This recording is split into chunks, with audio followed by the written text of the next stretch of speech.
मोगाळ गोंयकारांनो एक news viral जाता आमचो अलेक्झांडर जॉर्ज आता अंकलाचो सिनियर सिटीजन ज्याचो हांवें व्हिडिओ घालो थोडे दीस पयलीं ताका मातशें हेल्प कोराय म्हूण तो लोकेट जाल्लो आसा आनी कोलवाले आसा तो तेजे बेल ऑलरेडी एप्लाय केल्या आनी 5 तारखेर तेजे बेल हियरींग आसतलें. ताका वेळींकरान जे गोंयच्या साहेबाचे इन्सल्ट केले ताका लागून प्रोटेस्ट जालो ताका लागून तेजे सेक्शन्साक घायले आनी ताका अरेस्ट करून ताका कोलवाले घालो.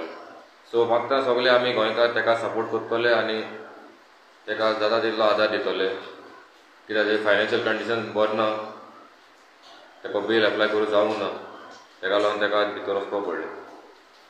कोणाक खबर नासली ताका लागून ते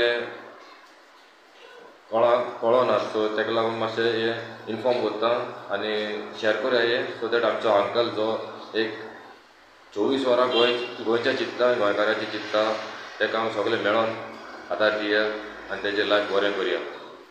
देव बरें कर. एक हिरो तो salute to the hero of Goa Alexander George uncle.